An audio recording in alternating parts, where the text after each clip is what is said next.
Welcome back to the Fixed Ops Roundtable. It is a great honor to welcome back Brian Pasch and Tiffany Peeler to the conference. Brian and Tiffany, welcome back to the Fixed Ops Roundtable. Thanks, Ted. Hi, Ted. Nice to see you again. I'm excited to be back. Excited to have both of you, Tiffany. I know. Brian was on the conference just 2 months ago. Brian, the weather is still cold here in New Jersey. And very warm in Boca Raton. And I do follow your lives, so I enjoyed them and appreciate them as well with the warmer weather.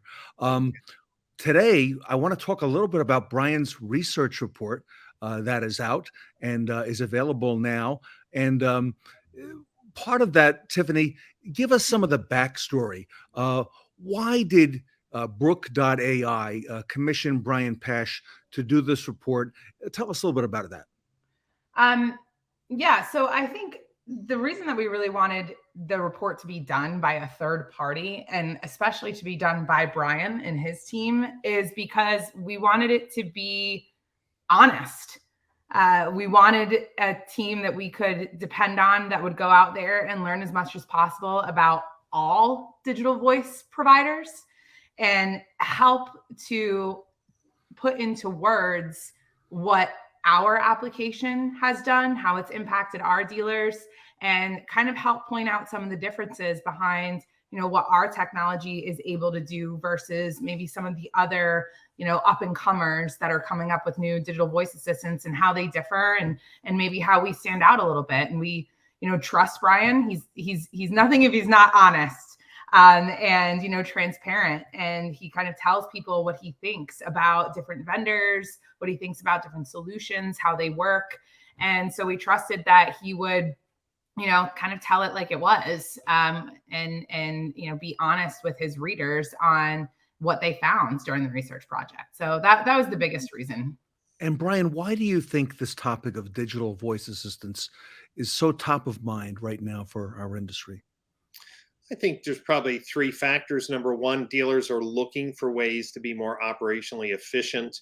And that includes looking at their largest investment, which is their labor costs. Number two, with the great resignation or the silent resigning, I think it's harder for dealers to fill jobs in the BDC with stability, with excellence.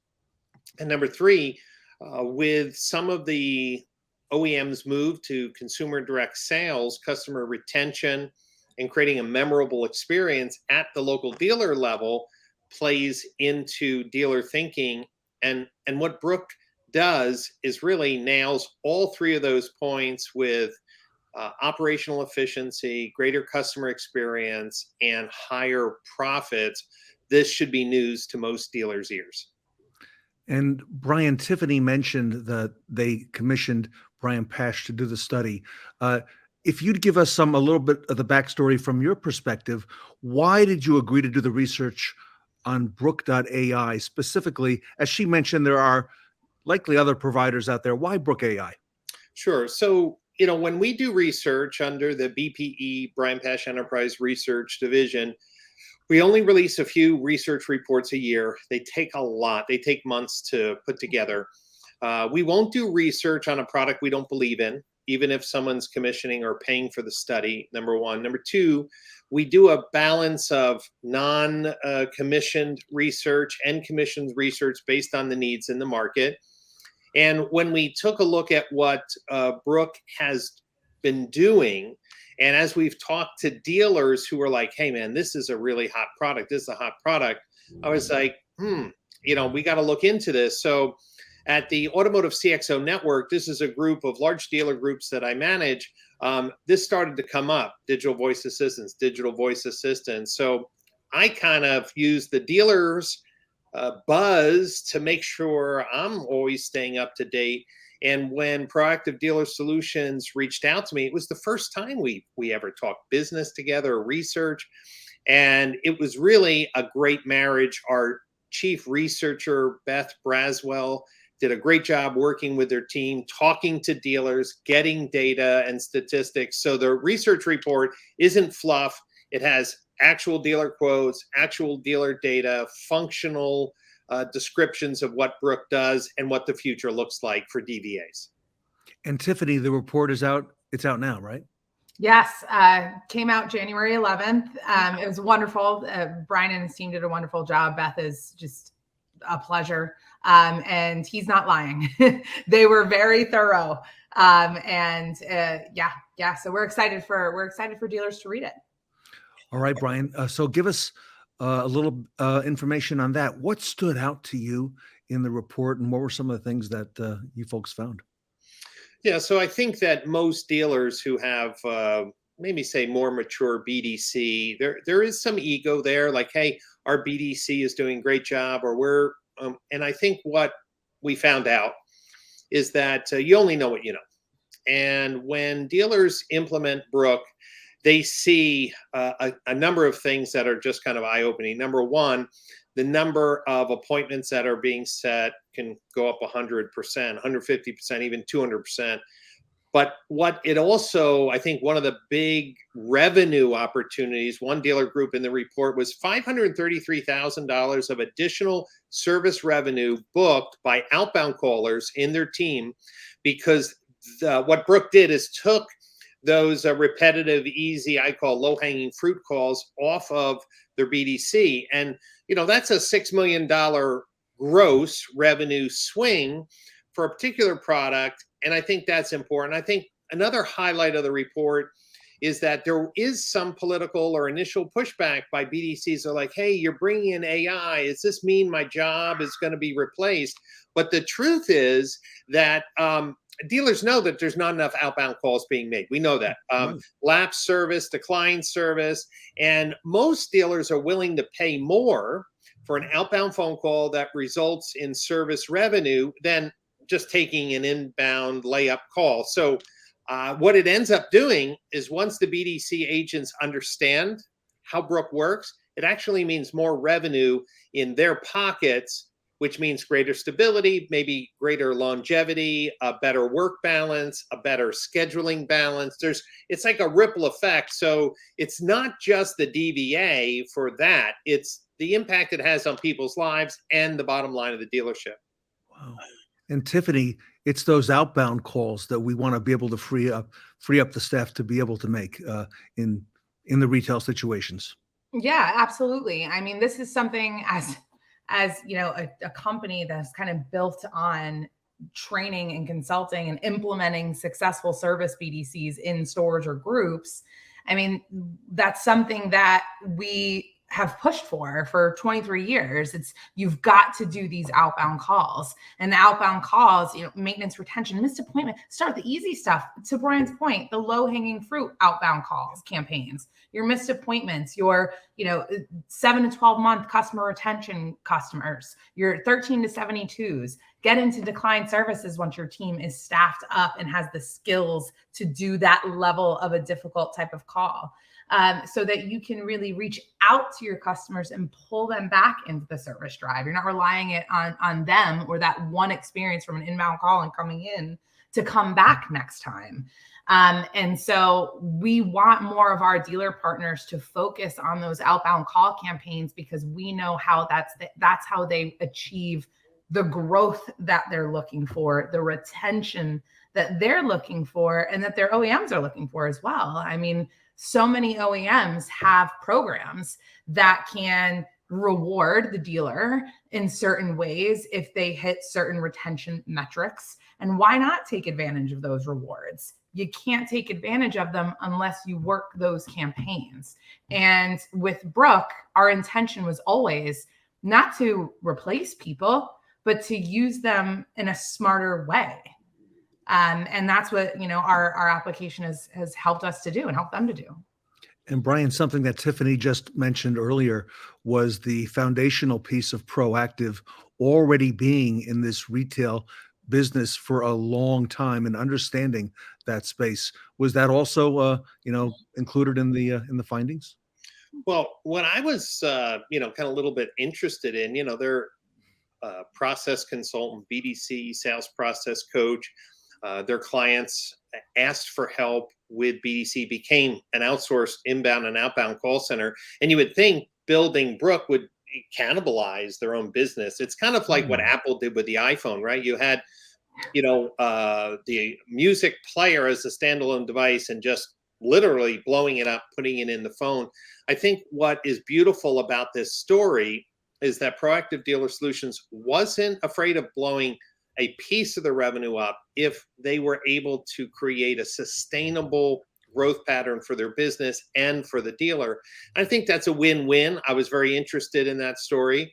I was also, interested in the technology itself, how natural it was. And when we start to see 70, 80% appointment booking rates on calls handled, you're like, man, this stuff has to be really slick. And you know what? It is. And I think each year we're going to see improvements in this DVA area to also work on outbound calls and more difficult tasks.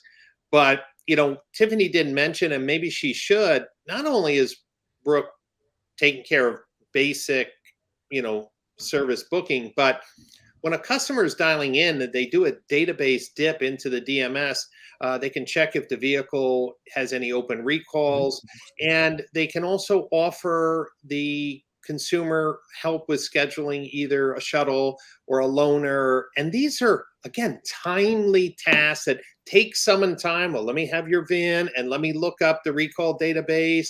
So really what Brooke's doing is increasing revenue opportunities. So it's not just the low-hanging fruit. I think it's increasing the net revenue opportunity per customer. And Brian, I would think in terms of the customer experience, that also is very uplifting. The fact that I can call in and you can tell me if my vehicle has an open recall campaign just by making that call in.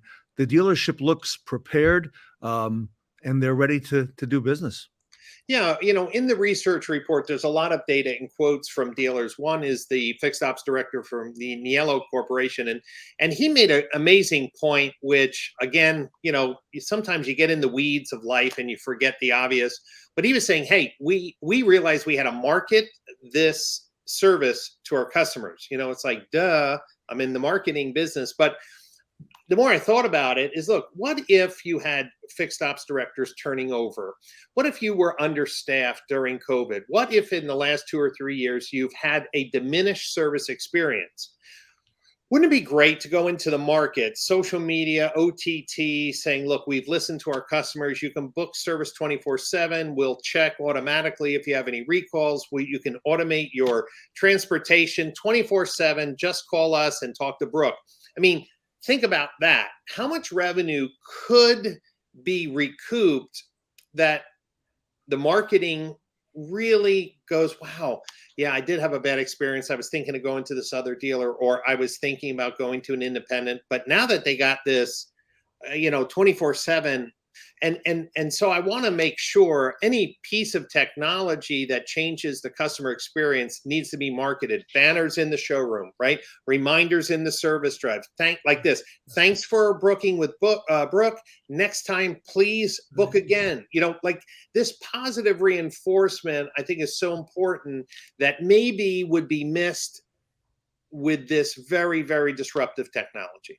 Yeah. I love that Brian just brings this up, because this is like a hot button for me, because it's so important. And again, I liken it to, 10 years ago when we were introducing BDCs. We had to educate the customer on why to feel comfortable booking with this person, this department.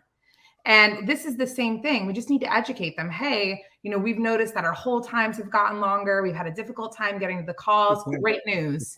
We just got this great technology. You can call, you can book your own appointment. Don't worry. If you need to speak to someone by name, if you need to be transferred for whatever reason, just tell the tool and you will be transferred straight to whoever you're looking for. And, to take it one step further, stores who are really being strategic with it, sending out a marketing email. Thank you for your visit. Like, next time you need to book, call this number, or whatever the case is, and getting the customer to funnel right back into Brooke.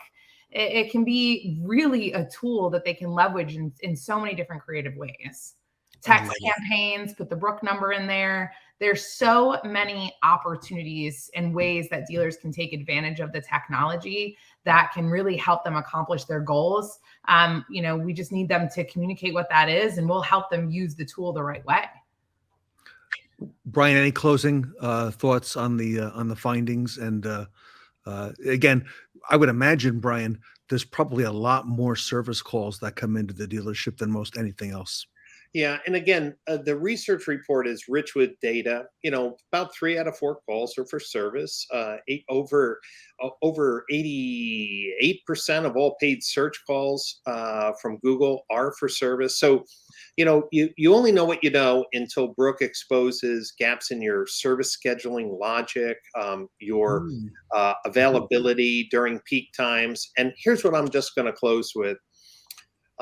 If they go to brianpasch.com, just scroll down on the homepage, they will see a research report icon for Brooke. Just click on that and they will have the entire full color PDF emailed right to them. I would encourage them to download it, share it with their fixed ops team, with the executive team of the dealership. And then after reading the report, get some questions together and then book a call with Proactive. The research report is so complete. I don't think there'll be lots of questions other than, the normal things is, how fast can you do it? How much does it cost? And, how long is my contract? These are the things that dealers want to know after they love a product. Yeah. So, Brian, our audience can get that report right now on your website at brianpasch.com. And Brian, it's the full report, not just a little piece, the whole thing. No, the whole thing. They get the whole enchilada, and they can, share it with their 20 groups. They can contact any of the dealers that are quoted. When we do research, we ask for dealers who are willing to talk to us, and we call them. We just don't take quotes from the company we're researching. We have to do that due diligence. So I think the dealers will find the report balanced, informative, fact-based, and helpful to making a decision. I love it. Fantastic. Tiffany, I'll give you the last word. Yeah, I just want to say thank you to Brian and to the whole BPE team. It's been a great experience. I hope that everyone watching will go and download the research report. Something in that report towards the end, page 19, has a list of questions that dealers should consider if they're shopping for a digital voice assistant. And I think regardless if it's our technology or something different, just go through that list, go through a couple of demos, understand how this tool, whichever tool it is, can really kind of positively impact your business. And use these questions as a baseline for you to understand, what do I need to make sure the tool I'm choosing can do? And listen to some calls, because it can truly, change the game for the service department. I think so. We'll leave it there. Brian Pasch and Tiffany Peeler, thank you so much for your time today. And I'm going to go check out the report right now. I love it. Everybody, Brian Pasch and Tiffany Peeler here today at the Fixed Ops Roundtable.